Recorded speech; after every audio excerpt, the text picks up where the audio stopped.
horrible, horrible season for football, for me. You know what I mean? Chris.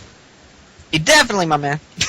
Where are you going? What are you doing? Sorry, I was looking up number one. I was looking up quarterbacks for your Buffalo Bills who don't got one. My bad. This is what we got. We've only got, as far as Lyndon McMahon and the election, the very, very preliminary results are coming in right now, and there's been less than 2,000 votes tallied, okay? And Blumenthal has a 91% to 9% lead on Lyndon McMahon, but it's only 2,000 votes, and that is less than 1% of the reporting votes, okay? There's only been 2,000 votes, so there's 91% to 9%. That means absolutely nothing, okay? There's only been 2,000 votes tallied, so. Definitely. You kind of scared me when you first said like 90-some%. I was like, holy crap. They will continue to come in. So 1% of the vote. I mean, right now, there we go with another update. 85% to 14%. So these are the very, very early numbers. I'm sure we'll get closer to 50-50 here as we move on throughout the show. But we're going to give you guys live coverage of the Lyndon McMahon election. Also, right before I came on here, I have a guy, I'm here, I have a guy that is sending me live SmackDown spoilers, and I don't believe any other websites on the internet have these tonight, so if you guys are tuned in live tonight, I'm going to give you what he is sending me, and we'll go from there. So, turn the speakers down real quick, and I'm going to read these emails off here. I haven't read them yet, so I'm going with what I'm reading. So, here we go. Before NXT, they aired a WrestleMania video. The dark match was Mason Reigns squashed Trent Beretta. Michael Cole and Josh Matthews came to ringside. They've got alcohol. They've got a bottle of Nuvio and some wine. So I'm not sure if that relates to the election or what the deal is, but Michael Cole and Josh Matthews have a bottle of wine at ringside. It says, during the commercial breaks, Michael Cole and Josh Matthews were chugging their drinks. Wine. They were laughing and high-fiving each other. Up next, it says, up next is WWE Superstars. So, I'm not sure what that's all about, but that's all we've got so far. Wow, that's kind of weird with the whole wine situation. That doesn't seem... Right? I don't know. Well, there's a wedding. There's a wedding on NXT, so maybe they're celebrating the wedding? Maybe. I mean, gold dust.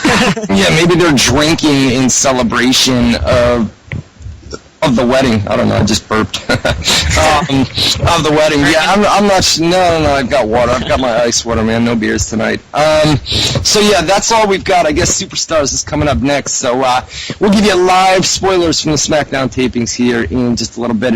Whatever comes into my email, I will pass them along to you guys. So, WZROnline.com/chat. Once again, WZROnline.com/chat. Get to the live chat room.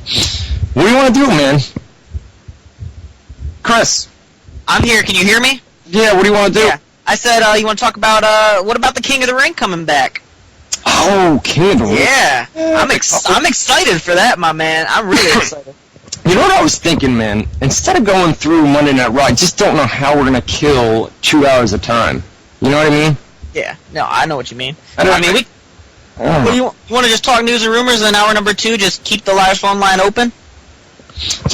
Yeah, we can do that. I guess let's get Raw out of the way real quick, man, and then we'll leave the rest of the show to news and rumors, man. Did you see all Monday Night Raw last night, or? I watched most of it, man. I watched pretty much most of it. There's some parts that I went to the fridge or went to the bathroom for, but I've seen a lot of it. Okay. Load up, get a report started. I mean, you want me to start running it down a little bit? Do it. All right, my man. Well, we open up a Raw with Randy Orton coming out, and he pretty much just says the only way that he could lose the championship at Survivor Series is if some crooked ref, a.k.a. John Cena, screws him. So pretty much he calls out John Cena, and John Cena comes out and says that, he's pretty much in a tough position. Either he screws Barrett and gets to stay, or he, pretty much helps Orton and has to get fired. Right. So pretty much, Cena goes on a little bit of a ramble about how classless and how much of a jerk Barrett is. The Nexus come out. The Nexus pretty much says, at the end of the day, John Cena is going to be the man who does what he's told. That's when we get that annoying email from Tron that pretty much puts up the match for the night, saying it's going to be a tag team match: Randy Orton and a partner versus John Cena, versus Wade Barrett and his partner, with the special guest referee being John Cena. Right, and basically the idea behind John Cena being the special guest referee is to see Orton really wanted to see if Cena was going to screw him over. And then the GM rings in, like you said, and we set up this match, and we've got, God, poor John Cena, man. He's been a referee, He was a referee last night, and Survivor Series as well. He's going to be a ref, right? Yep. He's been a referee. He's going to be refereeing a lot. Right. So, I don't know, man. I still don't, Cena heel turn? Nah, not happening. It's real. This is probably the most it's ever been set up for it to happen. So I don't know, man. I know. It just all depends on how Vince McMahon feels. His ratings are going back up a little bit, So I don't know if he's gonna have the gonads to do it. Yeah, I don't see it happening. There are other guys that you could, put into heel role. I just don't see John Cena turning heel, man. I don't see it. The one thing I can say, though, man, this is probably the first time I'm ever going to say this, so you guys better listen to this, because it's probably going to be the last time. I'm actually more interested in the whole Survivor Series storyline and what's going on there than I am with TNA's pay-per-view coming up. Yeah, well, who even knew that TNA had a pay-per-view coming up, you know what I mean? I just looked at the final card today, and I was like, geez, that's terrible. I know, it's I can't understand it. Yeah, but TNA, in TNA's defense, bro, they are in a mode right now where they are starting all new angles. This is all fresh stuff, and sometimes your first pay-per-view, they're gonna use Turning Point, okay, to further. Basically, Turning Point is kind of a throwaway pay-per-view to further these new angles that you have now. My thing is, though, Matt Morgan against Jeff Hardy. You couldn't find a better guy. I understand that, Anderson got injured, but... Dude, Matt Morgan, the push that Matt Morgan is getting is unreal, bro. I've said it. I think me and you have both said it on here, bro. His mic work is atrocious.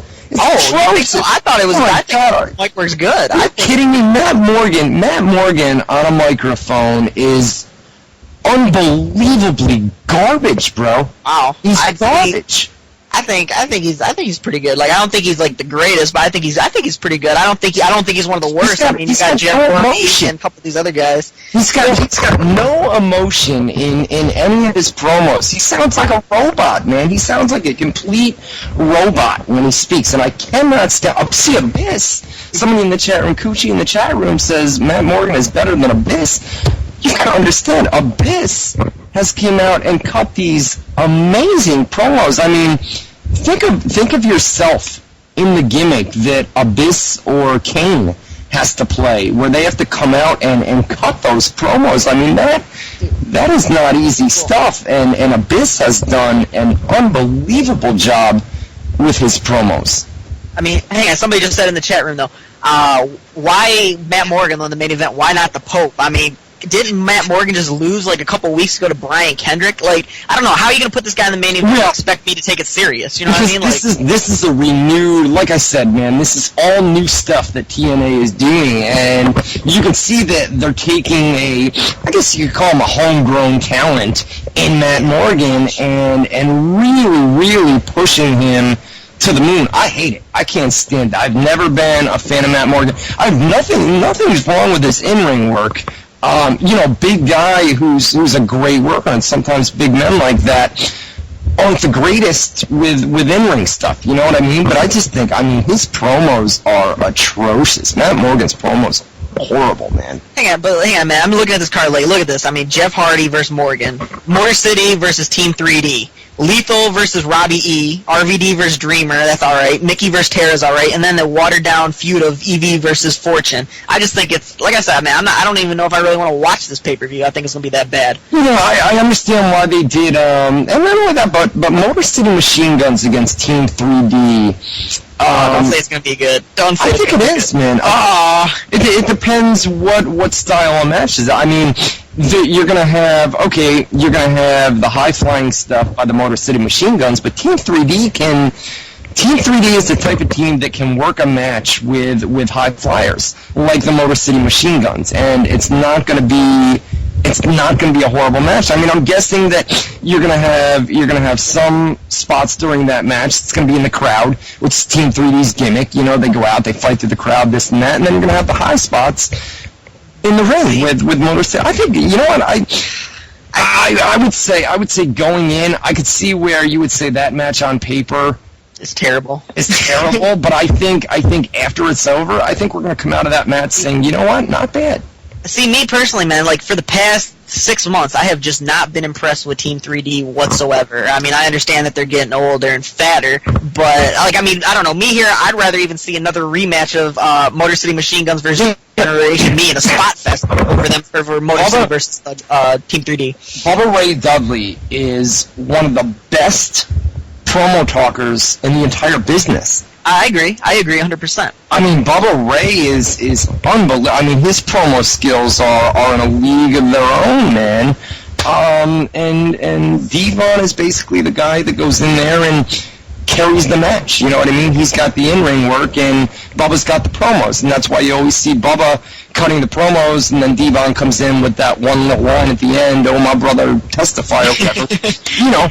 And it works, you know, and it's worked well for. I mean, I'm a big fan of Team 3D, so. You know, I mean, everybody might get on me about this one, but I think match of the night for Turning Point could potentially be Mickey James against Mickey James versus Tara. I was just going to say that, man. I think it's going to be a great match, to be honest with you. Those are two of the best workers out of the women, you know what I mean, in the business. It will be, you know what I mean? Unless you wanted to throw the #1 PWI wrestler in the world, Michelle McCool, into that match. No, I'm just fucking around. Yeah, I know, you should, man. But then you got, let's see, I mean, then the Evie versus Fortune with the whole stipulation of firing somebody. Doesn't everybody see that's going to be Rhino since they're going to get rid of the guy? Well, yeah, Rhino's TNA contract is set to expire, so they may fall swerve though. They may fall swerve. When I was at the live event, man, I asked him. I was like, I pretty much said to him, I was like, you know, I hope you keep it up with TNA, and he just kind of laughed. He was like, yeah, I doubt that one. You fucking Mark. You Mark. I can picture you. I can picture you up there. Hi, Rhino. I really hope you stay with TNA, buddy. I really hope you don't. You're my favorite wrestler. Shut the fuck up. Hey, he's from the fucking D. Fucking Mark. Don't call me a Mark. Fucking Mark. You TNA Mark. I hope he gores the hell out of you in New York. Oh, Jesus. Guys, get to our live chat room, WZROnline.com/chat. Once again, WZROnline.com/chat. We're going to be taking your live phone calls here in hour numero dos. So, save your questions, comments for hour number 2. What else? Jesus, we got sidetracked, huh? Yeah, we did. We got into Survivor Series, got into Turning Point. It's all good though, man. We're just gonna shoot the shit, man. I like doing this rather than going segment by segment through. Oh yeah, Ryan, you're the man. I mean, you're God. You're God's gift to radio. I love you. Fuck you. No, I'm playing. You want to get back in our R? Or you just want to keep? Yeah. Well, I mean, we're just gonna shoot the shit. Here's the latest. What do we got, Rob? Can't see. The thing is, I can't load too many browsers. I believe 7,139 votes totaled. No. We've got a 57% lead for Blumenthal and a 42% for Linda McMahon. So 57% to 42%. That, I believe, or 47% now is 52%. Is what it is. Yeah, so it's a very, very tight race. They probably won't have the results here, guys, until I would say about 10 or 11 o'clock, and if it's a very close race, they're